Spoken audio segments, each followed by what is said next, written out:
Everyone, तो कैसे हैं आप सब लोग। यानी कि अपना चैप्टर चल रहा था डिसोल्यूशन ऑफ पार्टनरशिप, ठीक है, यानी पार्टनरशिप का दी एंड। और ये चैप्टर अपना पार्टनरशिप का लास्ट है, 5th चैप्टर है। इससे पहले अपन 4 चैप्टर कंप्लीट कर चुके हैं। एक बार दोबारा बता देते हैं। पहला अपन ने पढ़ा था general introduction of partnership, second पढ़ा था profit sharing ratio in change in existing partners, उसके बाद अपन ने पढ़ा था एडमिशन ऑफ अ पार्टनर, और फोर्थ पढ़ा था अपन ने रिटायरमेंट और डेथ ऑफ अ पार्टनर।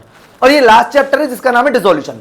तो अपन ने यानी कि लास्ट लेक्चर में बात करी थी कि फर्म का डिसोल्यूशन क्या होता है और पार्टनरशिप का डिसोल्यूशन क्या होता है, दोनों में डिफरेंसेस समझा दिए थे, ठीक है। आज अपन बताएंगे जब फर्म का डिसोल्यूशन होता है तो उसके कुछ रूल्स रेगुलेशंस होते हैं। जैसे फर्म का जब डिसोल्यूशन होगा तो फर्म क्या करेगी कि जो भी फर्म की असेट्स हैं उनको तो सोल्ड करेगी और फर्म की जितनी भी लायबिलिटी है वो पेड होंगी, क्योंकि फर्म का क्या हो रहा है दी एंड।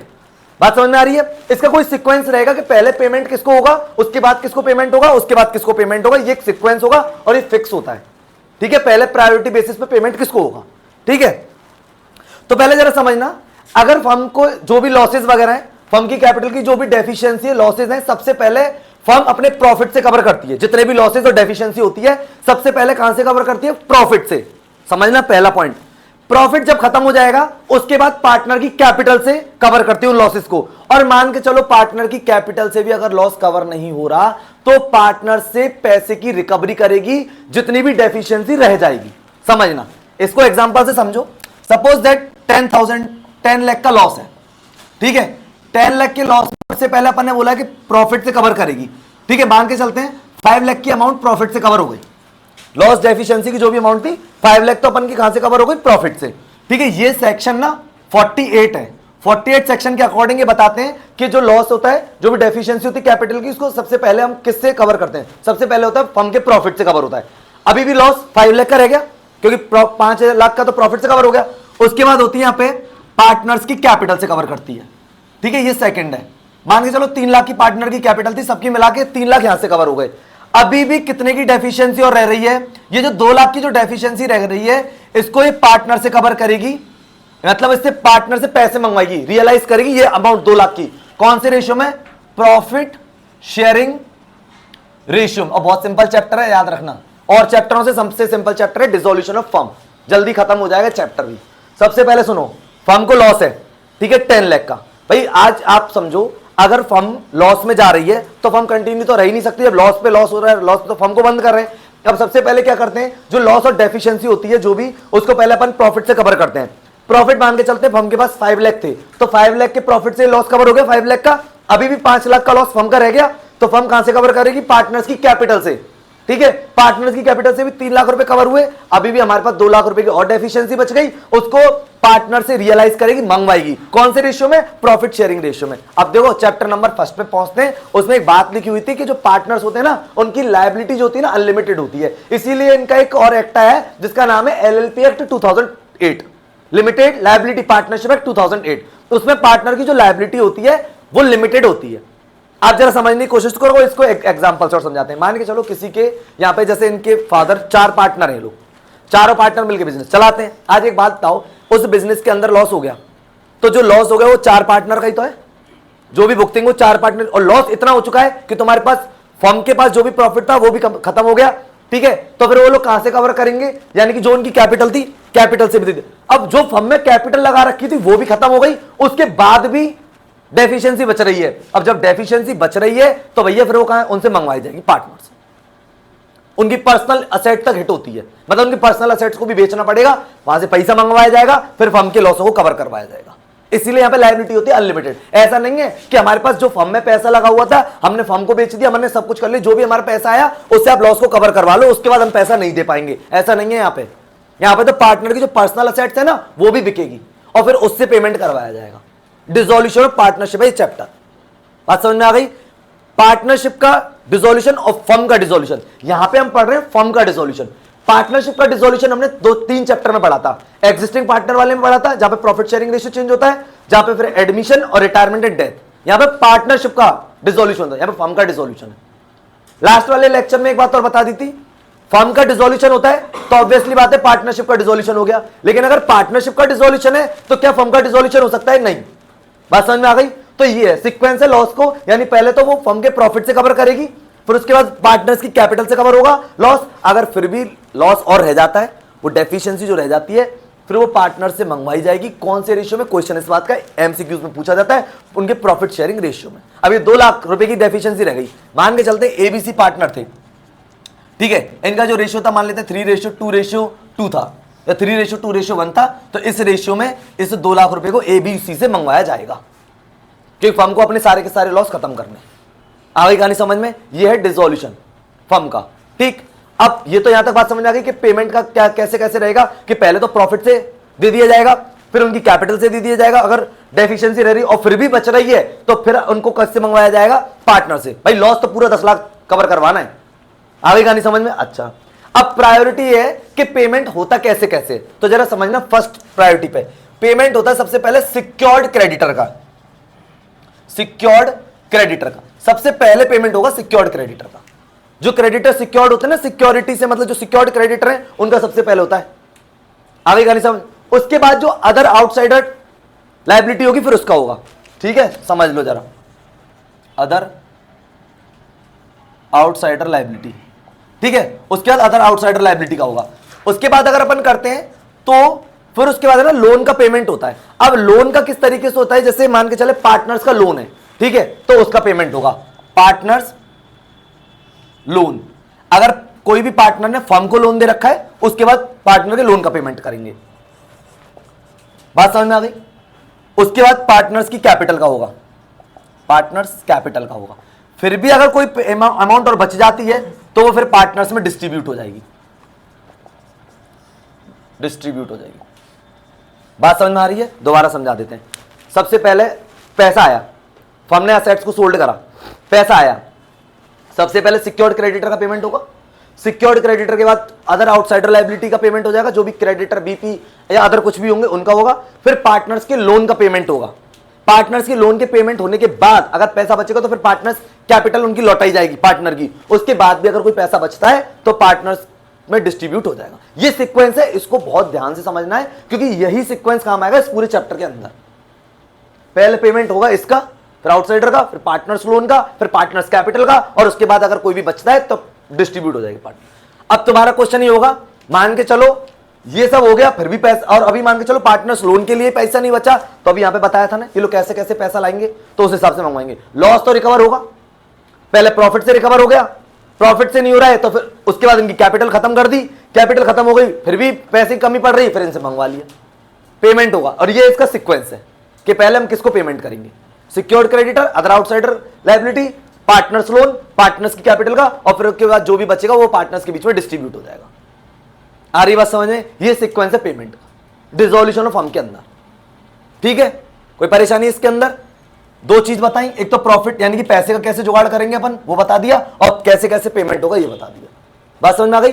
अब इसके बाद अपन बात करते हैं इस चैप्टर में अकाउंट कौन कौन से बनेंगे। जैसे अपन ने पढ़े थे एडमिशन में, रिटायरमेंट में, डेथ में, जैसे कि रिवैल्यूएशन अकाउंट बनता है, पार्टनर्स का कैपिटल अकाउंट बनता है, करंट अकाउंट बनता है, बैलेंस शीट बनती है, और इसके जो रिलेटेड वर्किंग नोट्स होते हैं वो अपन ने पढ़े। जैसे गुडविल का एडजस्टमेंट अपन ने करा, ठीक है, गेनिंग रेशियो, सैक्रिफाइस रेशियो, सारे के सारे अपन ने पढ़े, ठीक है। अब यहाँ पे क्या क्या बनेगा जरा उसके बारे में अपन बात कर लेते हैं, ठीक। जैसे कि इसमें सबसे पहले अकाउंट बनेगा अपना रियलाइजेशन, यहां पे बनेगा सबसे पहले रियलाइजेशन अकाउंट, रियलाइजेशन अकाउंट, ठीक है, रियलाइजेशन बनेगा। बात समझ में आ रही है? उसके बाद यहां पे बनता है पार्टनर्स कैपिटल अकाउंट, मतलब ये बनेंगे पार्टनर्स कैपिटल अकाउंट बनेगा, ठीक है। तीसरा कौन सा अकाउंट बनेगा? पार्टनर्स के लोन का, यानी कि loan by partner to firm और loan by firm to partner, यानी कि पार्टनर ने फर्म को दे रखा है या फर्म ने पार्टनर को दे रखा है, वो अकाउंट बनेंगे, ठीक है।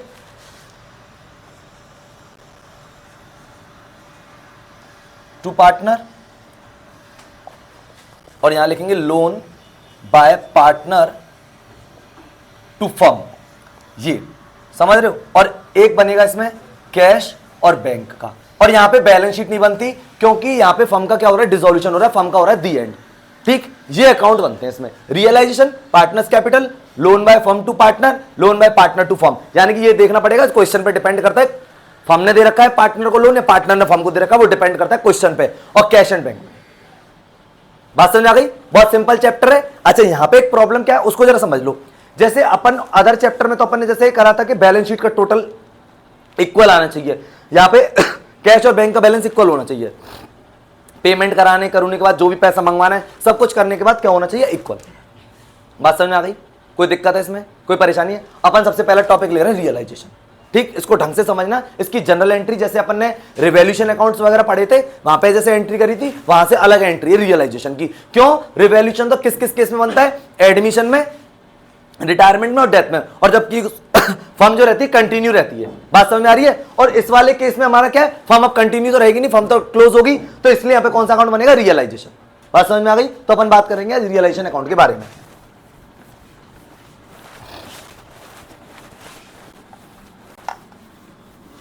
अच्छे से समझना इसको, रियलाइजेशन को।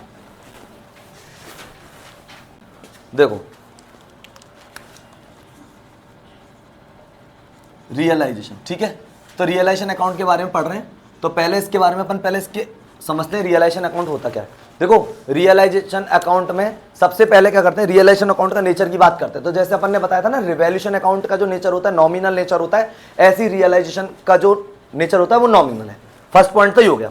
अच्छा, रियलाइजेशन अकाउंट किस केस में बनता है? एट द टाइम ऑफ, कब? पार्टनरशिप फॉर्म का डिसोल्यूशन। ठीक, ये तब बनता है। रिवैल्यूएशन अकाउंट कब बनता है वो तुम्हें पता है, एडमिशन में बनता है, रिटायरमेंट में बनता है, डेथ में बनता है। ठीक है? रियलाइजेशन अकाउंट में हम लोग क्या करते हैं, असेट्स को ट्रांसफर करते हैं, लायबिलिटी को ट्रांसफर करते हैं। ठीक है? उसके बाद असेट्स को सोल्ड करते हैं, पैसा आता है उसको रियलाइजेशन में डालते हैं, और लायबिलिटीज का पेमेंट करते हैं, वो रियलाइजेशन में करते हैं।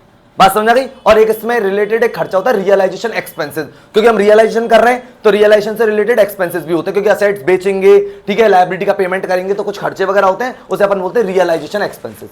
बात समझ में आ गई? ये रियलाइजेशन अकाउंट है। इसकी जनरल एंट्री जरा एक बार देख लीजिए पहले। देखो, एक एक करके बताता चल रहा हूं, आप समझते चलना। रियलाइजेशन अकाउंट में असेट्स को ट्रांसफर करना है। सबसे पहले फर्स्ट असेट ट्रांसफर होगी, ठीक है? हम लोग क्या एंट्री पोस्ट, देखो असेट्स का बैलेंस होता है डीआर, जब हम उसको ट्रांसफर करेंगे तो हो जाएगी सीआर। एंट्रीज देखना,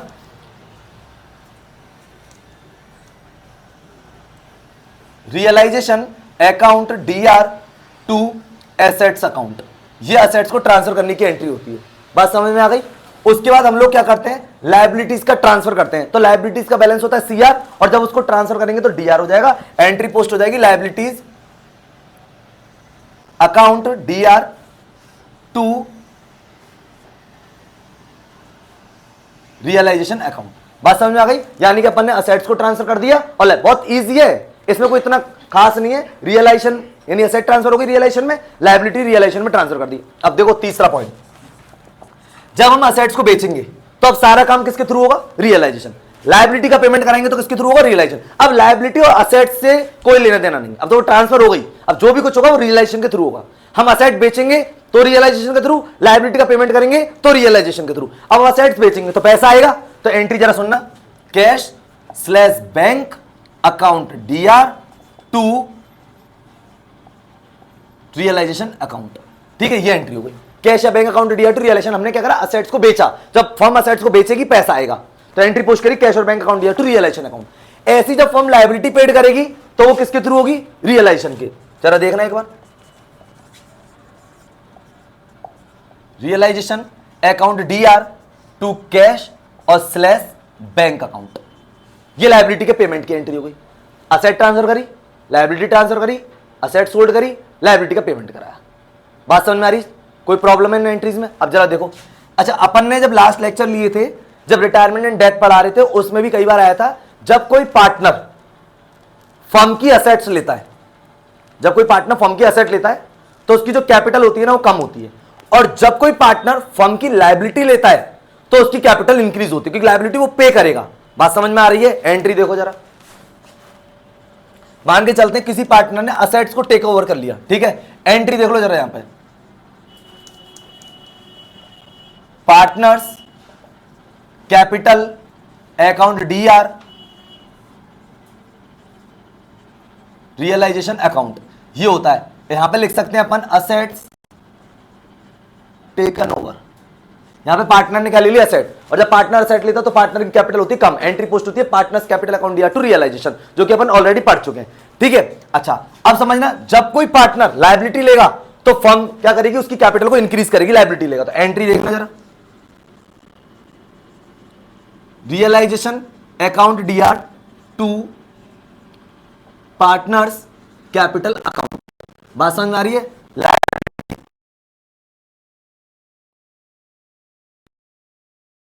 सीक्वेंस से चल रहे हैं जिससे आपको समझ में आए। असेट्स को रियलाइजेशन में ट्रांसफर करा, लायबिलिटी को रियलाइजेशन में ट्रांसफर करा, असेट्स को सोल्ड कर दिया, लायबिलिटीज का पेमेंट करा दिया, पार्टनर ने कैपिटल यानी कि पार्टनर ने क्या ले ली, असेट्स ले ली तो उसकी कैपिटल को कम कर दिया, और यहाँ पे पार्टनर ने लायबिलिटी ले ली तो उसकी कैपिटल को क्या कर दिया, इंक्रीज कर दिया। आई होप ये बात तो आपको यहाँ पे समझ में आ गई होगी। ठीक है, अच्छा एक चीज और समझना बहुत इंपॉर्टेंट है, वो कई बार क्वेश्चन में कंफ्यूजन क्रिएट करती है। अगर मान के चलते हैं फर्म क्रेडिटर है, फर्म अपने क्रेडिटर को कोई असेट देती है पेमेंट में, समझना पूरी बात ढंग से। फर्म अपने क्रेडिटर को कोई असेट देती है, कोई क्रेडिटर होती है लायबिलिटी, उसका कराना है पेमेंट, समझना। तो उस पेमेंट में कोई असेट देती है, ठीक है। जैसे बोला, मान के चलते क्रेडिटर थे हमारी बुक में 20,000 के, इसको ढंग से समझना पूरी बात को। जो क्रेडिटर थे वो बुक में थे अपने पास 20,000, जो कि हम लोगों ने ऑलरेडी ट्रांसफर किसमें कर दिया, रियलाइजेशन में। बात समझ में आ गई। और फर्म ने इस क्रेडिटर को इन्वेस्टमेंट दे दिए, बात समझ में आ रही है। क्रेडिटर थे हमारे 20,000 के और उन्होंने क्या दे दिया, इन्वेस्टमेंट दे दिए पूरे 20,000 के क्रेडिटर के लिए। जो भी इन्वेस्टमेंट थे वो कह दिया कि आपको हमने दे दिए। क्रेडिटर फुल सेटिस्फाइड हो गए, ठीक है चलो। इसकी कोई भी एंट्री रियलाइजेशन अकाउंट में नहीं होती। जब किसी लायबिलिटी का पेमेंट करेगी, फर्म ने बोला कि क्रेडिटर ने 20,000 की, क्रेडिटर से बात हो गई, भैया हमारे पास इन्वेस्टमेंट है, हम वो तुम्हें पेमेंट में दे रहे, तो तुम बताओ ले सकते हो कि, उन्होंने बोला डन। तो इन्वेस्टमेंट जो भी वैल्यू के थे वो उनको दे दिए, बात समझना। तो अब इसकी कोई एंट्री नहीं करनी, क्योंकि क्रेडिटर ऑलरेडी रियलाइजेशन में, बात समझ में आ रही है। क्रेडिटर तो ऑलरेडी रियलाइजेशन में और इन्वेस्टमेंट भी हमारा कहां पे है, रियलाइजेशन में, इसलिए यहां पे इसकी कोई भी एंट्री पोस्ट नहीं होगी। बात समझ में आ गई। मतलब अगर हमें क्रेडिट और लेकिन कोई भी इंफॉर्मेशन नहीं होनी चाहिए, मतलब 20,000 के क्रेडिटर अमाउंट के लिए कुछ नहीं बोले क्रेडिटर 20,000 के बैलेंस शीट में गिवन थे और इन्वेस्टमेंट दे दिया जो भी था उसमें बुक में, तो इसकी अब कोई एंट्री नहीं करेंगे। चाहे इन्वेस्टमेंट ज्यादा के थे चाहे इन्वेस्टमेंट कम के थे, वो दे दिए क्रेडिटर को, इतनी बात लिखी हुई है जो भी हमारे पास थे। बात समझ में आ गई। तो अब इसके यहां पे कोई भी एंट्री अपने को नहीं करनी, लेकिन अब एंट्री कहां पे होगी जरा उसको समझ लो। उन्होंने बोला क्रेडिटर थे 20,000 के, इसको ढंग से समझना, क्रेडिटर थे 20,000 के, ठीक है। इन्होंने बोला कि फर्म ने इन्वेस्टमेंट दे दिए उनको 16,000 की पेमेंट के लिए, मतलब 20,000 क्रेडिटर थे, 16,000 रुपए का इन्वेस्टमेंट इनको दिए पेमेंट, बोला इन्वेस्टमेंट है जिसकी वैल्यू 16,000 आप वो ले लो। इन्होंने अब ये बोल रहे हैं नीचे लाइन, तब बात चल रही है, तो 16,000 के तो इन्वेस्टमेंट ले लिए, तो इसकी तो कोई एंट्री होगी नहीं। 16,000 के इन्वेस्टमेंट किससे, 16,000 के क्रेडिटर खत्म, ठीक है। क्रेडिटर ने बोला ठीक है 16,000 का आप इन्वेस्टमेंट दे दो, अब रह गए 4,000 रुपए जो कि हमें क्रेडिटर को करने पे। एंट्री देखो जरा, realisation account DR to cash या बैंक, और केवल 4,000 रुपए से एंट्री होगी। बात समझ में आ रही है, 4,000 रुपए से एंट्री होगी। कोई दिक्कत है इसमें, देखना ठीक। तो कितने रुपए से एंट्री होगी, 4,000 से। दोबारा समझ लो इस पॉइंट को। क्रेडिटर थे 20,000 के, उन्होंने बोला क्रेडिटर को इन्वेस्टमेंट दे दिए, इसकी और कोई इंफॉर्मेशन नीचे नहीं है, कोई एंट्री नहीं करनी, ठीक। क्रेडिट थे 20,000 के और उन्होंने बोला हमने 16,000 के तो इन्वेस्टमेंट दे दी इनको कि इन्वेस्टमेंट ले लो, उन्होंने नीचे इन्फॉर्मेशन दी है, तो ठीक है 16,000 के इन्वेस्टमेंट दिया और बोला रिमेनिंग हमें कैश दे देना, ठीक है। तो इन्वेस्टमेंट वाली एंट्री तो होगी नहीं, यानी 16,000 क्रेडिटर की एंट्री, अब इन्वेस्टमेंट 16,000 वाली इसकी एंट्री नहीं होगी। रिमेनिंग रहेगा कितने, 4,000, इसका पेमेंट की एंट्री पोस्ट करनी पड़ेगी रियलाइजेशन अकाउंट या टू कैश टू बैंक। क्यों कर रहे हैं, क्योंकि हमें पता है क्रेडिटर हमने ऑलरेडी कहां पे ट्रांसफर कर दिए हैं, रियलाइजेशन में। जो भी पेमेंट होगा वो किसके लिए होगा, रियलाइजेशन के लिए। बहुत इंपॉर्टेंट पॉइंट है, इसी में दिक्कतें आती है बच्चों को। बात समझ में आ गई। कोई भी लायबिलिटी के लिए कोई भी असेट दिया और कोई इंफॉर्मेशन नहीं, कुछ नहीं करना। लेकिन अगर उन्होंने बोला कि इतने लायबिलिटी के लिए इतनी असेट दे दी गई और बची कुछ लायबिलिटी को पेमेंट कर रहे हैं, तो ये रिमेनिंग लायबिलिटी जो पेमेंट हुई सिर्फ उसकी एंट्री है, रियलाइजेशन अकाउंट या to cash to bank.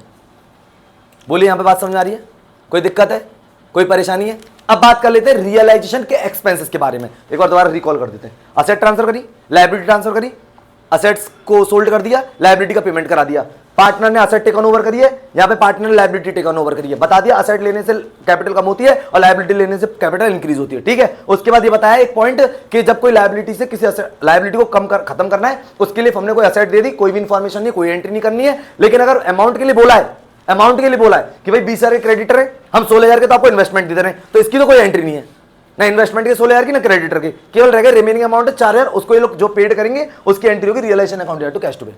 I hope की बात तो आपको समझ में आ गई होगी, ठीक है। अब समझते हैं इसका एक और नेक्स्ट पॉइंट है जो कि है रियलाइजेशन एक्सपेंसेस के बारे में, उसको जरा एक बार आप समझो। वो बहुत इंपॉर्टेंट पॉइंट है रियलाइजेशन एक्सपेंसेस का। अगर देखो रियलाइजेशन एक्सपेंसेस तो होंगे, क्योंकि जब रियलाइजेशन करेगी असेट्स का तो देखो सबसे पहले अगर एक्सपेंसेस होंगे, अगर एक्सपेंसेस जो है वो फर्म पेड करती है, एक्सपेंसेस कौन करती है? फर्म पेड करेगी। एक्सपेंसेस जो है वो फर्म पेड कर रही है, तो एंट्री इसकी जरा देखना क्या पोस्ट होगी उसको देखो। Realisation account DR to cash और बैंक, इसमें एंट्री ज्यादा होती है, उसका भी थोड़ा ध्यान रखना है। Realisation account DR to cash to bank, अगर रियलाइजेशन के एक्सपेंसेस कौन पेड कर रही? फर्म। पॉइंट समझ में आ गया? क्लियर? ठीक है। अब यहां पे बात कर रहे हैं कि पार्टनर पेड कर रहा है, पहले तो फर्म पेड कर रही है, अब पार्टनर पेड कर रहा है। एंट्री जरा देखना, realisation account DR to partners capital account. अच्छा एक बात बताओ, रियलाइजेशन का एक्सपेंस अगर पार्टनर पेड कर रहा है तो मतलब पार्टनर लायबिलिटी तो ले रहा है फर्म की। बात समझना, रियलाइजेशन के जो खर्चे हैं अगर उन्होंने पार्टनर पेड कर रहा है इसका मतलब पार्टनर ही तो लायबिलिटी ले रहा है। एंट्री देखना क्या करिए, realisation account to partners capital, उसकी कैपिटल बढ़ा दी। कोई दिक्कत है? कोई परेशानी है? नेक्स्ट, एक्चुअली था कि पार्टनर को खर्चे पेड करने थे, समझना, पार्टनर को खर्चे पेड करने थे, पार्टनर को ढंग से समझना इस पॉइंट को, खर्चे पेड करने थे रियलाइजेशन एक्सपेंसेस को पार्टनर को, लेकिन पेड करें फर्म ने। पार्टनर की लायबिलिटी थी खर्चों को पेड करना और पेड कर रही है फर्म, तो इसका मतलब यही तो माना जाएगा पार्टनर्स को पेड किया गया। ढंग से समझो, पार्टनर को कोई खर्चे रियलाइजेशन के पेड करने थे, पार्टनर ने तो वो पे नहीं करे, फर्म उसकी जगह पे कर रही है। फर्म कर रही है किसके ब्याह पे? पार्टनर के ब्याह पे, लेकिन पार्टनर ने नहीं करे। एंट्री जरा देखो तुम्हें समझ में आएगी। Partners capital account DR to bank और स्लैश कैश अकाउंट। फर्म ने कहा हमने एक्सपेंसेस पेड कर दिए, ठीक है, जबकि थे खर्चे वो आपको पे करने थे, हमने पे करें, तो हमने तो ये मान लिया कि आपकी कैपिटल हमने पे कर दी, आपको इतना पैसा हमने दे दिया। एंट्री देखो जरा, partners capital account DR to bank to cash, देखो ये एंट्री करी है। खर्चे किसको करने थे? पार्टनर को, और पार्टनर की जगह पे किसने करे? फर्म ने। और जब फर्म पेड करती है तो फर्म तो ये मानेगी कि पार्टनर को पे कर रहा है, उसकी कैपिटल कम कर दिया, जबकि करने किसको? तो पार्टनर को, लेकिन पार्टनर ने तो करे नहीं, फर्म कर रही है, तो भैया फर्म करेगी तो उसकी कैपिटल तो कम करेगी ना, और पेड कर दिया बैंक को। कोई दिक्कत है? कोई परेशानी इसमें? चलिए नेक्स्ट पॉइंट की बात कर लेते हैं। अगर मान के चलते हैं कोई भी पार्टनर खर्चे प्राइवेटली पेड करता है अलग से, तो उसकी यहां पे कोई भी एंट्री नहीं होती। जरा ढंग से समझ लो, अगर पार्टनर कोई प्राइवेटली कोई खर्चे पेड कर रहा है, जैसे कि अपन ने बोला था ना प्राइवेटली गुडविल, कोई एंट्री। प्राइवेटली वर्ड आ गया, इसका मतलब आपको ध्यान रखना है उसका पार्टनरशिप से कोई लेना देना नहीं है। प्राइवेटली मतलब प्राइवेटली है, अगर कोई पार्टनर प्राइवेटली कर रहा है, ठीक है, तो उसका कोई भी लेना देना यहां नहीं होगा। बात समझ आ गई? कोई दिक्कत है? कोई परेशानी है? अब जरा देखना ढंग से। सबसे पहले देखो, फर्म ने पेड करा खर्चे, एंट्री कर दी realisation account to cash to bank. अगर फर्म पेड कर रही है, पार्टनर ने पेड करता है तो एंट्री पोस्ट करिए realisation account to partners capital, क्योंकि लायबिलिटी ली है, ठीक है। पार्टनर को खर्चे करने थे और खर्चे पेड करें फर्म ने, तो एंट्री पोस्ट करिए partners capital account DR to bank और कैश। बात समझ में आ गई? और अगर कोई प्राइवेटली पेड कर रहा है पार्टनर, तो उसकी यहां पे कोई भी एंट्री नहीं होती। ये बात समझ में आ गई? यहां पे किसी टाइप की कोई परेशानी, कोई समस्या है? ये एक्सपेंसेस का पॉइंट है, ठीक है। अब थोड़ा सा उससे आगे चलते हैं।